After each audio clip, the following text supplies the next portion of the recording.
SaaS startups pride themselves on agility and being able to pivot and so on. But actually, they're kind of driving a truck that's quite hard to do a U-turn because you have to come like turn this whole truck around. Whereas actually a service provider is on a bike and could easily just, I'll just turn the bike around and go that way instead.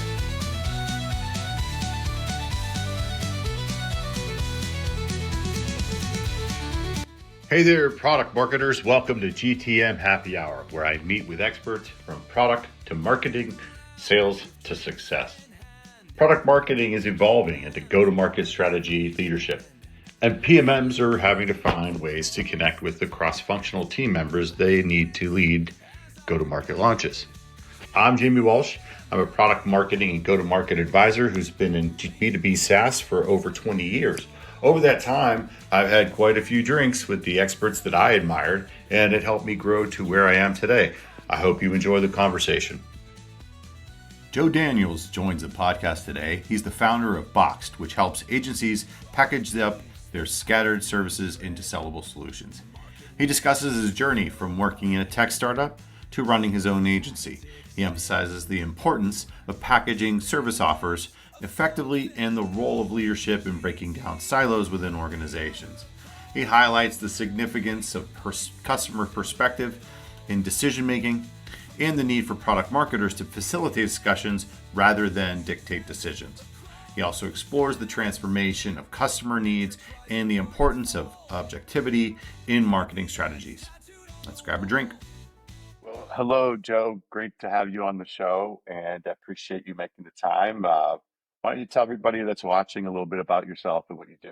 Yeah, cool. I'm Joe, and I run an agency called Boxed. And basically, I help agencies, consultants, service providers package up their services and offers and so on into like one easy to buy thing, product, let's call it. Kind of, I guess, taking product marketing principles and applying it to service businesses is maybe a nice way to describe that for the kind of audience that you have. Joe, would you consider yourself like a product managing kind of consultant to some degree? Because you happen to be helping them package their offering or whatever it is they're bringing to market, Yeah, right? I think there's that kind of Venn diagram of like marketing skills and product management skills, and I guess I'm somewhere between the two. And funnily enough, like my first job out of university was at a tech startup over here in the UK doing marketing stuff, but it was for a product that was a product management. So I suppose my first job, I had a foot in both of those worlds. I had to learn a lot about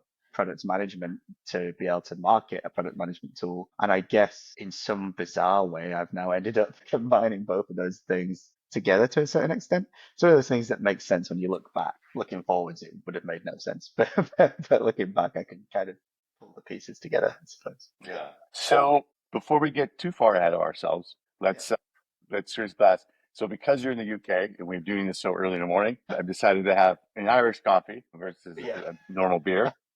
Yeah, And I have a normal coffee, which is really boring to say, but I also have this mug that has a climbing hold on as the handle, which makes it very awkward to hold. So I won't hold it up much longer. I'm kind of basic.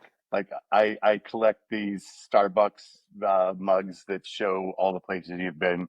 So I do have one from London when I was there a couple of years ago. It Oh, started cool. way back when my first trip to the Netherlands, and it progressed from there. So, How but many do you have? we have 23 of these. Starbucks has gone through a number of different iterations of the style that they've gone through. So we've ended up with a couple of doubles. I've broken a couple of these mugs, so I've had to go and replace them. And my brother-in-law also went to Japan and he got us two tea style mugs from Starbucks in Japan. Nice. So yeah, so we got Cool. 25 of them. We have a whole shelf in our kitchen that's essentially dedicated to Starbucks. But so take us take us way back. Go through whatever you feel is relevant that brought you to this point. What are some of the experiences you had? Yeah, I'll try and keep it as brief as possible because I don't want this to just be my autobiography. But my first job, like I mentioned, was at a tech startup. It was called Receptive. it was a product management tool that basically enabled product managers to prioritize, or well, for their users to prioritize which feature requests were most important. There was some kind of proprietary tech in there that I am not technical enough to understand, but it basically helped people, it helps product managers figure out what to build next, essentially. And that was acquired by Pendo, which is quite a big tech company in the Yeah. US. So, yeah. And as a result of that, I was let go. I just that it was basically like move to America and join the marketing team, or don't leave. I was like, okay, cool. It's not so strange choice, but fine. So I left, started doing my own thing for a bit, started basically doing content and social media marketing for companies, mostly in the tech world. And eventually I met a guy called Roland who runs an agency called Treacle. And what Treacle do is positioning and messaging for other agencies, right? So that was my first foray into the agency world. Of that. There's a whole new world over here that's not tech, but there are lots of similarities because obviously a lot of SaaS platforms are effectively just an agency but without people, right? It's just a product doing the work instead of people doing the work. So there are lots of similarities there, and I helped dozens of agencies while I was at Treacle basically position themselves, do their messaging and so on, marketing for them. But what I started to realize was actually the offer is almost one of the most important pieces of that puzzle, in that you can have the best positioning, you can have the best messaging, but if what you're selling is crap, then no one wants it, right? So like it's actually a fundamental piece of the puzzle that I guess I was kind of overlooking at the time. And it's only in hindsight now that I go, actually, that was a really important part that I was kind of just doing because I had to. So I left Treacle last year and basically started doing positioning and messaging work for SaaS startups because I felt like I wanted to kind of dip my feet back into that tech world, the startup world, but keep the skills that I'd learned at Treacle. So I was kind of bringing them both together. And after a while, it felt like I just kind of missed the service world. Like I was like, actually, I've spent 4 or 5 years doing this for agencies. I didn't want to do exactly the same thing as Treacle because I was like, well, that kind of defeats the point, right? You just go to you just go to Treacle. So I was like, okay, well, what piece of the puzzle can I own? And that's when I started thinking about the offer side of things and kind of had that epiphany, I guess, of like, actually, the offers, in my opinion, may be the most important thing for a service business to get right. Because actually, if you get that right, the rest of it also falls into place. So that's led me to where I am now, I suppose. So, yeah, for product marketers that are maybe a little less experienced in the product management side of things, right? And Yeah. I think that a lot of them get used to reacting to, or sort of the waterfall approach to launching a product versus the partnership project process, or the in parallel process where Yeah. you're working together to not only identify how to bring it to market, but what is the idea in the first place? How big is the opportunity? But I think you bring up a good point that oftentimes get missed, is that your offer does not include just your product, right? Service components and how you deliver, how you even buy it is actually a often overlooked differentiator, right? It's that you might Uh-huh. have very much the same types of feature sets or things that you're doing within the tool that you're selling, but how you sell it, how users are engaged and things like that are very important. Maybe talk a little bit about your secret sauce, about things that you do specifically to help get people to think about and maybe surface things that you're not aware of that help you say, aha, this is the actual product. This is how you differentiate.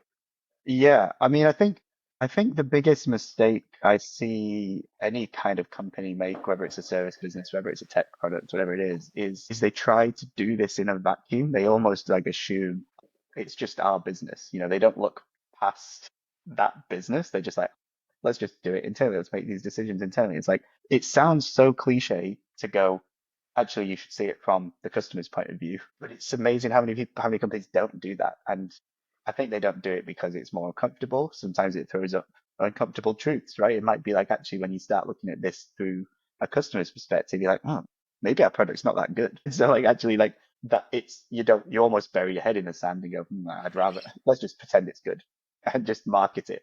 And I think like you just said, it's seeing the whole thing as the offer, right? It's there isn't a separation between the marketing you do and the product. It's all one part of the ecosystem of your company, right? And I think that siloed structure is the first thing you need to break down because actually, product marketers get a bit of a bad rep because they're kind of seen as, oh, well, you do a bit of all of these different things. But actually, that's the exact superpower of a product marketer, right? So that's the exact reason they're so important is because they're pulling together bits of product management and bits of sales and bits of marketing and bringing it all together because you need to see it as a bigger picture. You need to see the whole. And I think what I often see is the smaller the team, the more natural that is. And I think it's why you see a lot of early stage startups actually be really good at this because ultimately, if there's like 5 people, it's really easy to break down those silos because you probably just literally sat next to the product manager, right? Or just sat next to the developer that's coded that bit. But as the team grows, it feels like the space between teams grows as well. And I think, you know, how do you deal with that? Then honestly, I think it's a leadership thing, right? It has to come from the top down. Anytime I work with a client, I insist on working with the founder or CEO or MD, whoever's in charge, because it's like, well, it has to come from them. That's their whole job is essentially to unite all of Right. these pieces together and make sure they're going in the same direction. But it does sometimes feel like a lot of CEOs in inverted commas are maybe kind of out of their depth a bit and they're almost reluctant to take that leadership role because they're only there because they started the company, right? And there is a difference between starting a company as a founder and running a company as a CEO. They are different skill sets. And I think there's maybe often a bit of a gap where the founder has become a reluctant CEO and now it's like, oh, crap, I don't know how to lead people. I don't know how to bring people together and align people. So yeah, a lot of the work I did with tech companies was essentially like, how do we make sure you as a CEO, as a founder, can get everyone to buy into your vision for what the product should be and the problem that you're solving and so on. And how do you do that? There isn't one size fits all answer, I suppose, for that. But like to me, the most effective way is probably through some kind of narrative. That's kind of what I used to do when I worked with tech startups was what's the key story that we're telling here? Because actually, if you get that right, that story should resonate internally. So your team goes, cool, that's what we're trying to do here. I get it. And every decision you make should be, does this help us achieve this thing and tell that story, or does it not? And if it doesn't, don't do it. If it does, do it.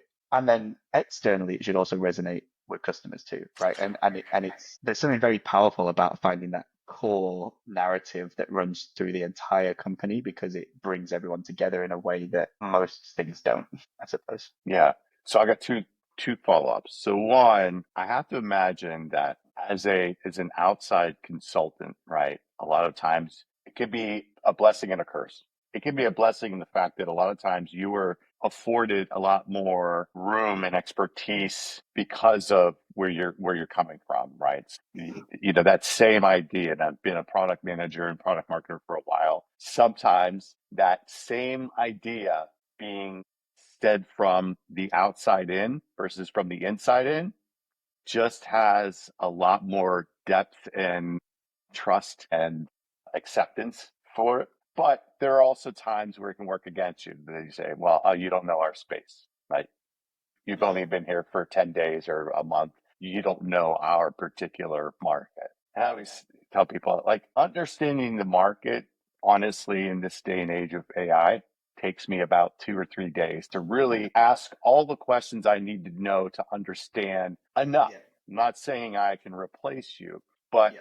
it does give me enough understanding of the same dynamics affect companies almost identically, right? It's just about knowing the very specifics about your specific situation. Tell me a little bit about maybe if you can think about a time where that took longer than expected before they got to that moment where like, holy shit, Joe knows exactly, he's telling me exactly what I need to know. Yeah. I think my approach to this has very much shifted over the course of my career so far. When I first started any kind of consulting, I felt this massive pressure, which was like, oh, I'm doing this, I know, 2 hour remote workshop. I have to come up with something really good in this workshop, right? And so I'd show up and I'd be nervous and I'd be like, oh God, this is a lot of pressure, right? I've got to nail it.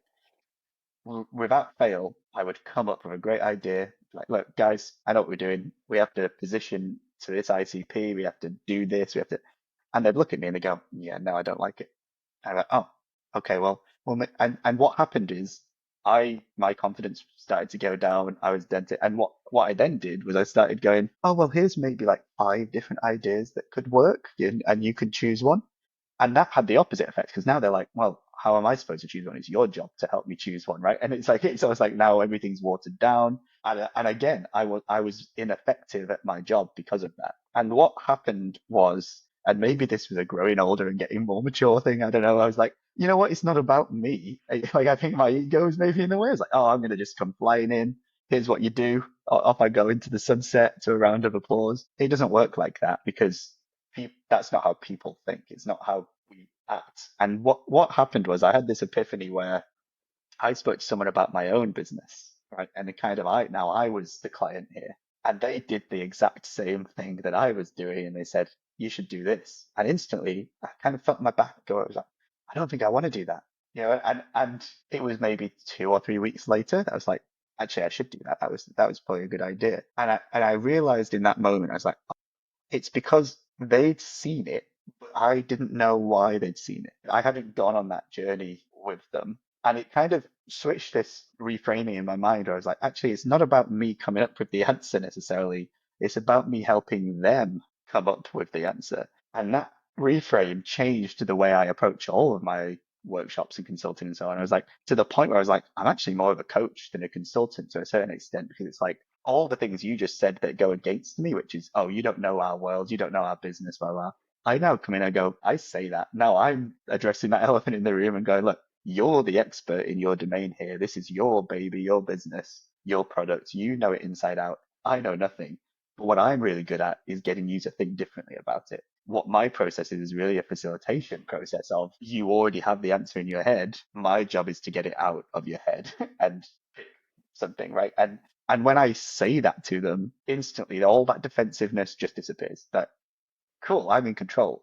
Because realistically, most founders and most CEOs and leaders do have a bit of an ego, right? That's partly what makes them good leaders, but it also makes them awful clients and awful people to collaborate with because they want control. And so actually a big part of my work is letting, like giving, like you have control here. I'm your guide on this journey and I'm going to sit and walk beside you, but my job is to get it out of your head and make sense of it and package it up in a way that makes sense and just kind of be that voice of reason and kind of be like, oh yeah, but would a customer say it like that? And just a light, a bit of challenge there, but help them shape it in their own head. And sometimes that's frustrating. Sometimes I'll show up to a client and I already know within 10 minutes of talking to them what they should do, but I have to hold back because I know that if I just said that, they're not going to listen. And so instead, it's this weird kind of like inception thing going on where like I have to kind of try and plant this idea in their head so that they reach it on their own. And then after 2 hours, they say what I could have told them in 10 minutes. And I was like, cool, great. Well, at least you're all happy now. And it is frustrating sometimes because I like to move fast. I like to let's just make a decision and stick with it kind of thing. But you have to take them on that journey. And I think the parallels to even like an in-house product marketer, it's the same thing, right? Like, I actually think the product marketer's skill is facilitation in terms of actually how can we get product and marketing to work together? How can we get sales and marketing to work together? And, to a certain extent, that should probably be the CMO or CEO's job, but for some reason they ship it out to product marketers because I don't know, product marketers just take it. But like I think facilitation is really the key skill here in that it's about letting everyone else come to the same conclusion that you've probably already come to on their own. Yeah, you said it because I was going to ask if you've ever seen the movie Inception because it's exactly the concept that I've been doing for the better part of 15 years since that movie came out is resisting my urge to just get shit done and realizing that we'll get there, but it has to be their idea. It has to come from them or else they will resist and they as everybody else, right, will Yeah. resist. And we were talking about the agent versus in-house person's voice. And uh, for years, I was getting frustrated with putting forth these ideas from within. I was a consultant for many years on site with these large companies that had great ideas that were forward thinking, and I would put them in as my own, and they would get overlooked. And often I started to realize they had this the customer would have this one idea in the idea portal and those things would get done. I'm like, now what I will do is I will plant this idea in my client's head and get them to surface it. And even the chief technical officer at the time started to realize, he said, heard you tell this idea, and I know who this client is, and I know that they're your client. Did you get them to write this? And I'm like, no, man, this was their idea. And he saw right through it, but nonetheless, he did eventually start to get through that. But Yeah, and but I think on also on sorry, on that note though, yeah, I think there's something interesting here as well, which is it's very easy for people to let their opinions come to the surface. And a lot of the times, people, I'm sure this will resonate with people where like, I know you write some new homepage messaging and the CEO goes, I don't like it. And it's like, but it's not for you.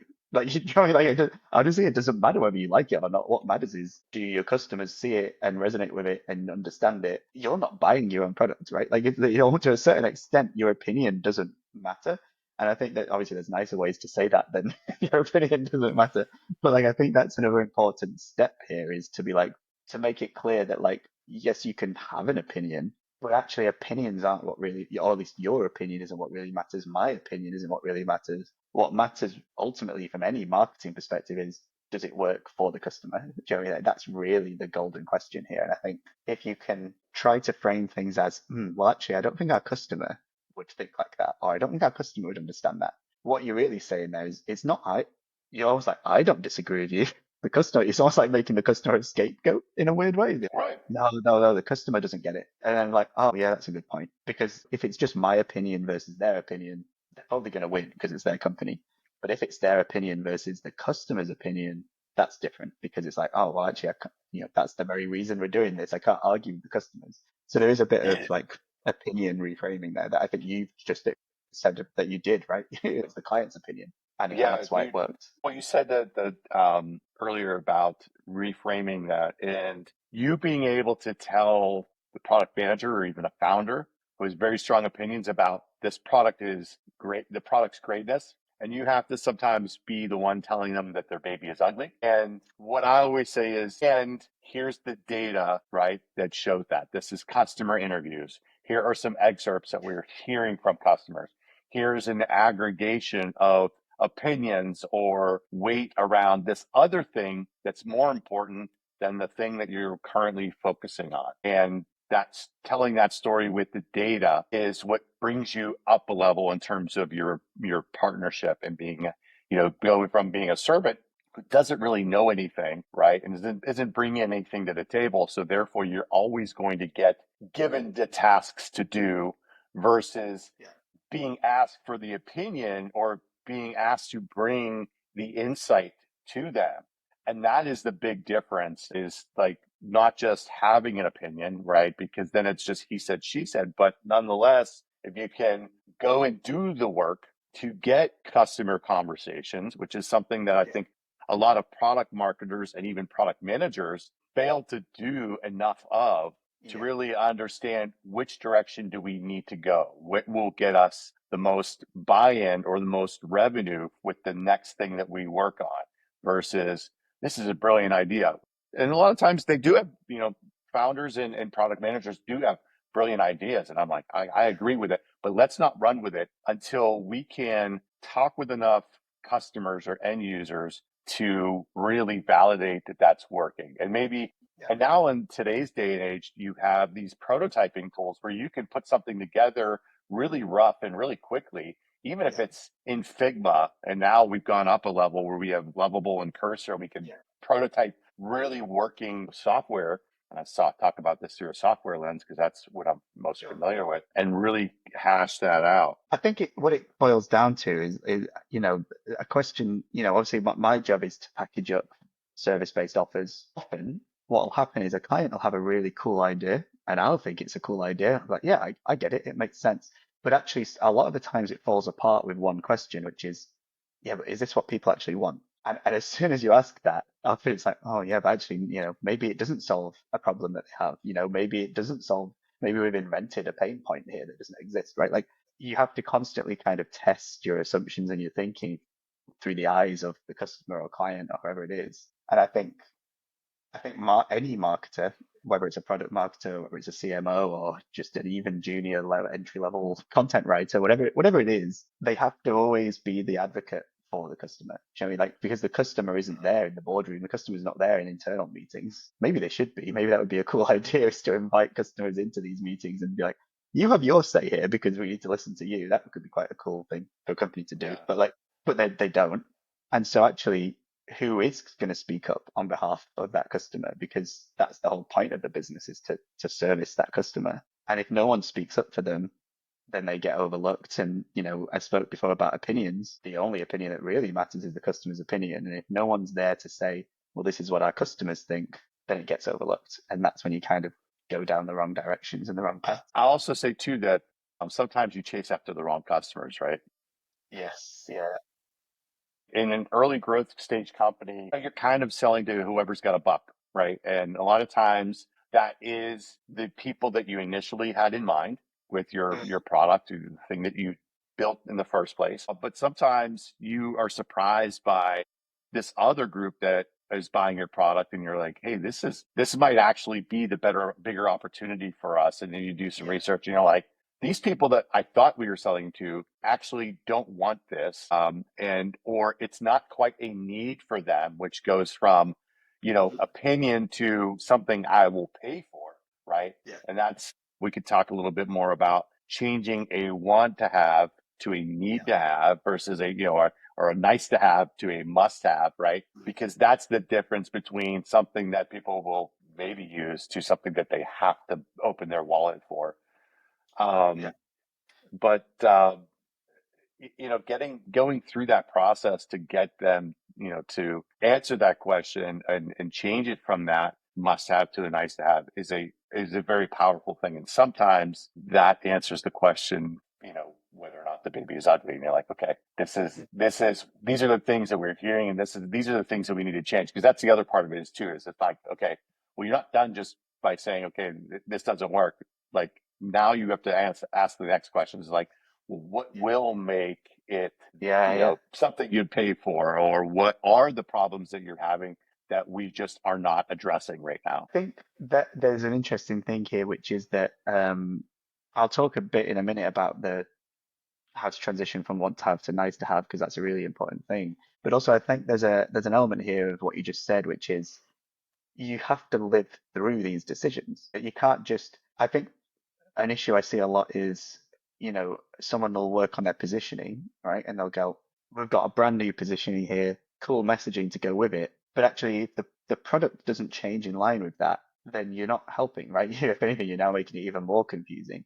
And I think one of the biggest hurdles, in service businesses, it's a bit easier, right? Obviously, if you're a massive agency, it's really hard to pivot your services and package it up and stuff, because it might be the decision you make means that you fire half your team, right? So actually, if you decide, you know what, we no longer do SEO, well, goodbye 10 SEO people over there, right? Like that's a hard decision to make. When you're a smaller agency, it's actually pretty easy to pivot your services and your offer and so on, because there's only a few of you, right? So it is sometimes a bit easier to live those decisions through when you're selling a service, because to a certain extent you can just change what the service is. With a product, it's actually a lot harder, right? Like if I'm a product manager, a product marketer, and I realize that we've kind of built the wrong thing, right? And we need to kind of almost completely rejig what this product does. Actually, now it's a load of dev and engineer time, right? Like suddenly it's like a big project that needs to happen to change that product. And so in a way, it's funny because SaaS startups pride themselves on agility and being able to pivot and so on. But actually, they're kind of driving a truck that's quite hard to do a U-turn, because you have to come like turn this whole truck around. Whereas actually a service provider is on a bike and could easily I'll just turn the bike around and go that way instead. So like to a certain extent, service providers are a lot more agile in a way than SaaS companies, ironically. But the key thing is you have to be open to the fact that when you do any kind of marketing changes, you have to also live those through in the product, because otherwise you're just kind of changing the box, but not what's inside the box. And then the other question was about what was it? Want to have versus need to have. And the way I always try and see it is, what's the transformation that you're providing for the customer or client? And in a way, any B2B sale is really selling some kind of change. Do you know what I mean? Like whether it's a small change where it's like, oh, actually, you've gone from spending 10 hours a week on this to spending 1 hour a week with this product. That's a change that's happened, right? Like you've changed something.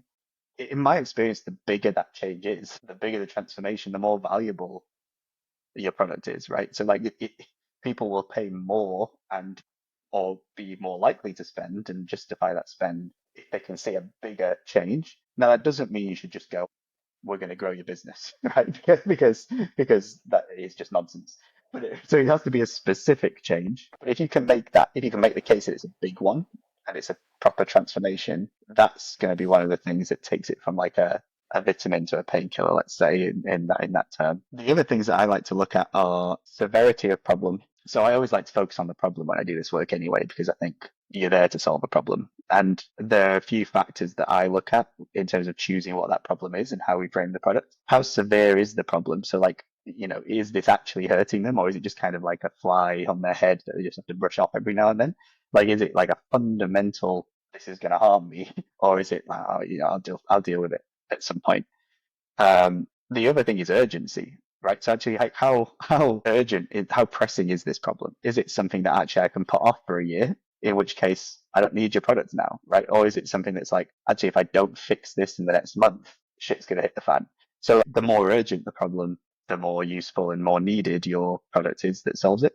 And then the third thing is the value part of it. So like there could be a problem that they need to fix right away and that they is painful, but actually isn't going to really produce much upside. Do you know what I mean? So actually, again, that your products might not be, it might not justify the cost. So there has to be an element of how valuable is this problem to be solved. And I think what you're really looking for is something that scores highly across all of those things, as much as you can. One of the exercises I would do with a client is like, let's list out all of these problems because chances are there's loads that you probably can solve in some way. And then, let's kind of narrow it down by what are we directly solving? Because there is going to be some side effect problems that you probably do solve, but like it's not the main thing. And then once you've kind of got a short list of, say, 5 or so problems, then it's a case of like, well, actually, let's score them out of 10 for each of these things and use that to kind of influence our decision. So you're not just kind of stumbling in the dark, you're basing it on some kind of scoring. I know it's like a pseudo-sciencey scoring, but like it often just that thought process of thinking about it through those different lenses helps you realize, well, actually, no one cares about that, or actually, that's not that urgent or not that valuable. Do you find yourself using something like the Eisenhower method, which is the urgency and the frequency? Yeah, I mean, I don't necessarily map it out like that. Like, I'm quite logical in the sense that, like, for me, like a table with some totals at the end, like that's just kind of how I visualize it. But yes, it's the same principle, right? Like, it's the same. Yeah, I find that sometimes it's easier to have the visual for people to say, there's no debate about this, right? Even if we're using some type of what's the method called? I think you're describing, which is like a scoring, which has a scoring model of prioritization. Like these different Yeah. prioritization methods are very useful in the fact that it makes it very clear. Like it's not you forming an opinion. There is a scoring methodology. And as long as we agree that the scoring methodology is sound and that's the basis of how we're going to make decisions, it becomes a no-brainer, right? You say, okay, well, these things have certain urgency and it puts them here, but it's not quite happening often enough to put it in this upper right box. But Yeah. we, 5 or 6 things, we're like, okay, well, now we know, and we go top left, bottom right, and then we'll work that way in terms of knowing what's most important. I think what it does is it brings an objectivity to proceedings that isn't there otherwise. Like we could, like if me and you were doing it, we could just have that conversation and it's kind of all just sort of in the air between us kind of thing. But as soon as you start visualizing it on paper or on a Miro board or whatever it is, it becomes a bit more solid, a bit more tangible. And I think the more tangible something is, the more objective it is. And objectivity is really what we want here. We don't want, subjectivity is where the opinions start coming into play.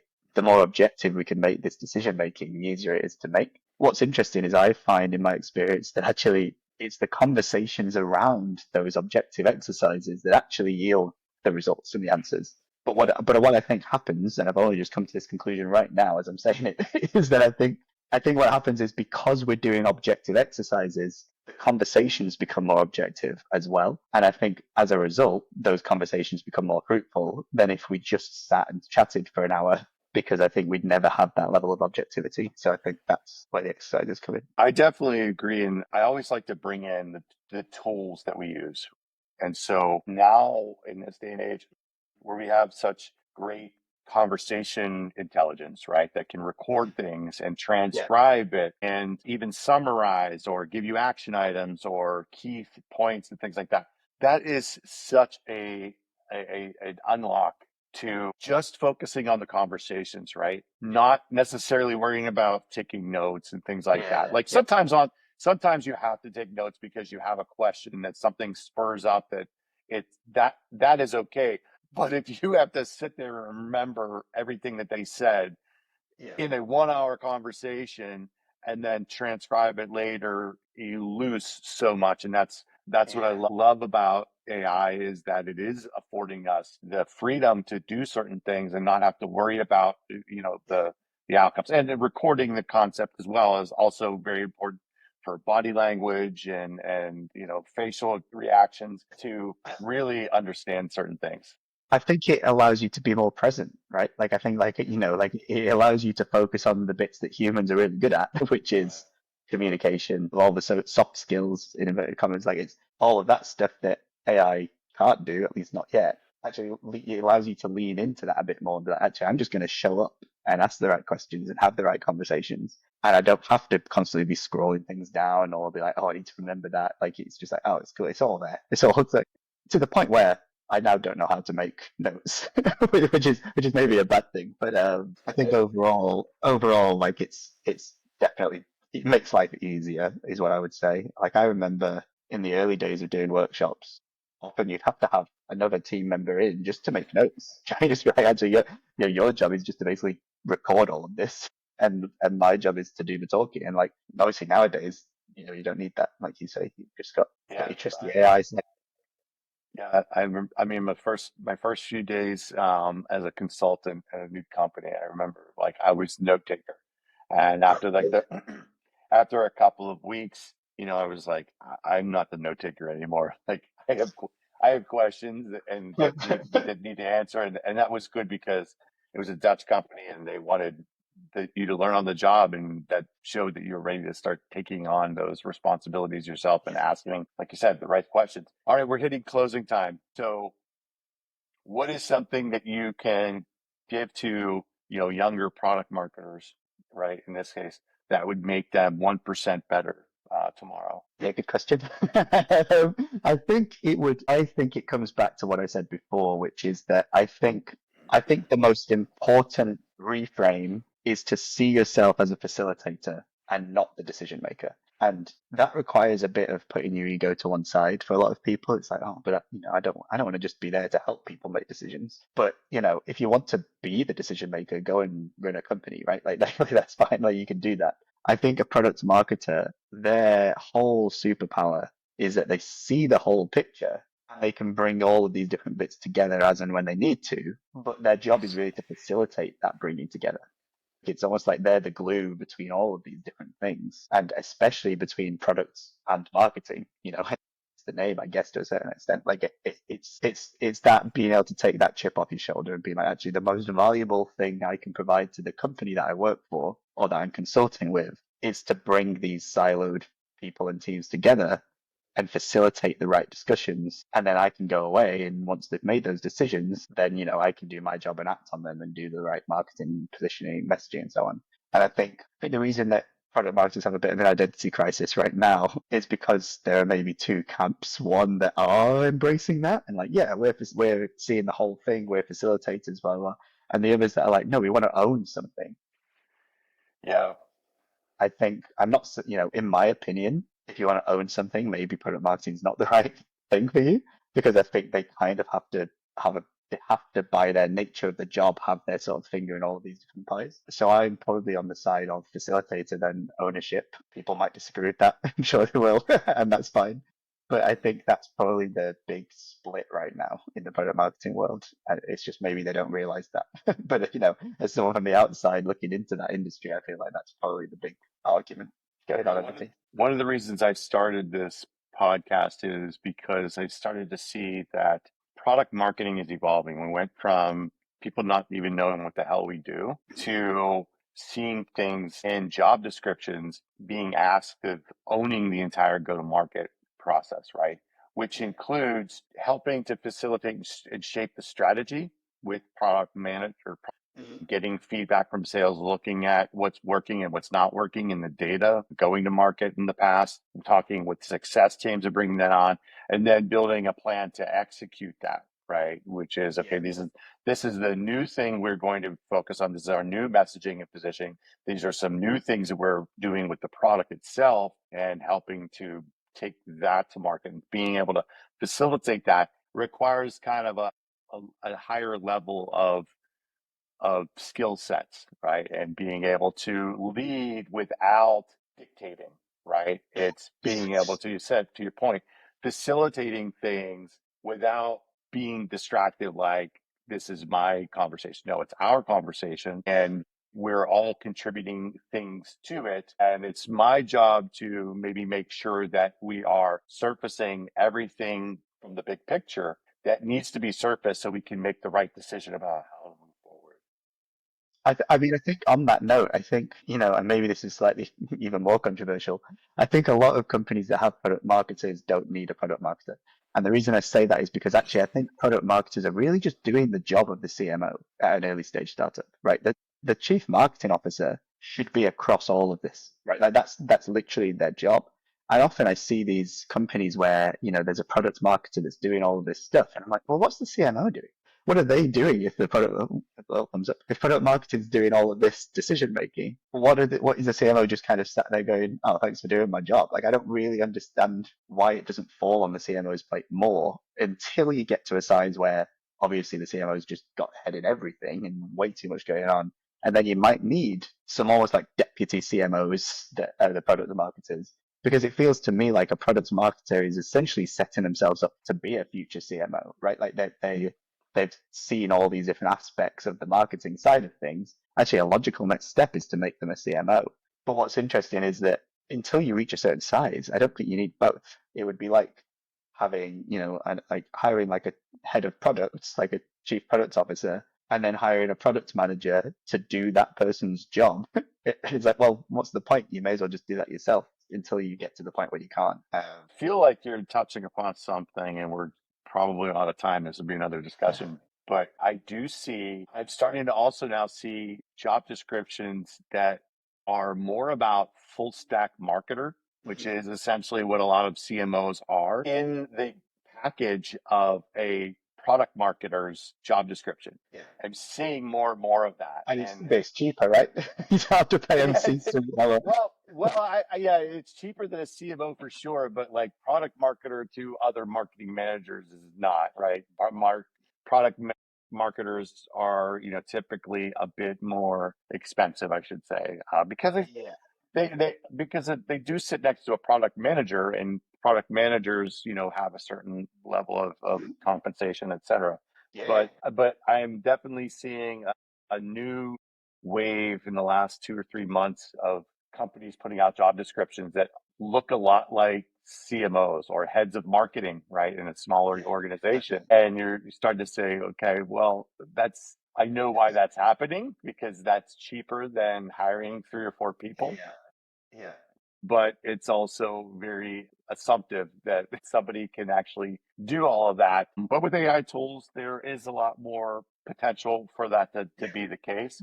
I think that's also one. Yeah, I mean, not to go down another rabbit hole at the Yeah. end here, but like, I think the AI stuff is why, in my opinion, it's even more important for product marketers to position themselves as a facilitator because AI can't do that, at least not yet. Maybe eventually in 5 to 10 years, everyone will lose their job, fine. But right now, all the executional tactical bits that product marketers do, actually you can mostly do with AI if you're good enough to use AI in that way. In 5 years' time, it'll be easy to do with AI. It's the facilitation part that actually AI can't do. And so that if product marketers want to future proof their industry, I would argue that the way to do that is by being the human at the center, the facilitator, because AI is not going to do that for at least for a while. Yeah, I call that go-to-market operator, GTMO. And you see a lot of go-to-market engineers, which I feel like is that could be look a good Batman and Robin scenario, right? Is that one of them understands the strategy but can't build the engine that executes everything. And Yes. Yeah.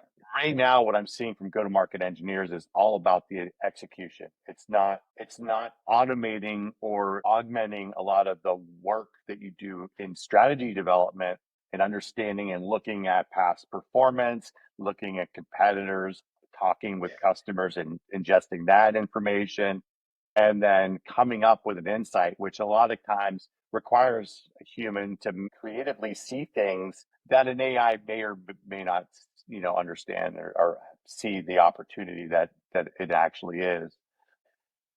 Pairing yourself with a go-to-market engineer could be the next unlock. Like I might see a lot more of that to say, okay, you're a great go-to-market engineer. I know how to operate all this stuff and know when it needs to happen and what needs to, be done in a sequence in a lot of cases. Yeah. Yeah. Yeah. Let's I mean, work together and build this machine that can, get things done in 3 weeks versus 3 months, or which used to take 9 months yeah.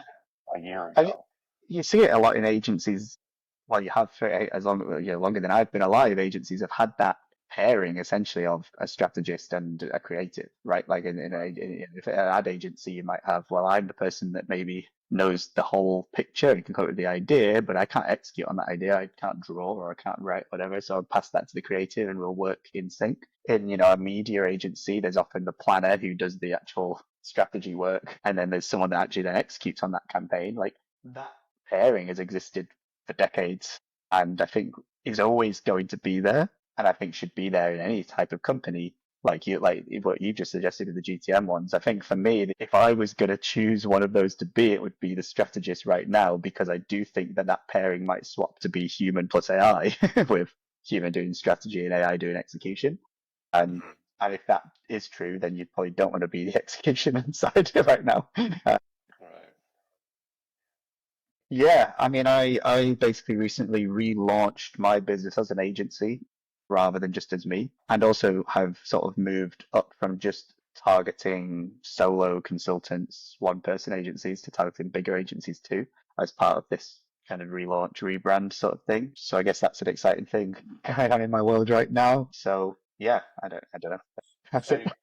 you package yourself, right? Now you're under boxed, right?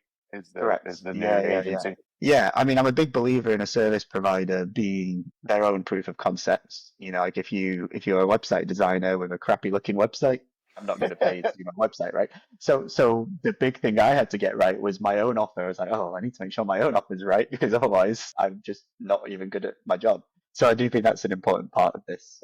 So hopefully people look at my offer and go, oh, I need that for my business. That's the plan anyway. Yeah, the dog fooding, right? Yeah, Yeah. yeah, yeah, exactly. Well, well, Joe, it was a pleasure getting to talk with you. And you brought a lot of great ideas to the product marketers that are watching this. So have a pleasant afternoon, and we'll talk again soon. Yeah, thanks for having me. We gather round with drinks in hand. The pitch and plans we bravely stand.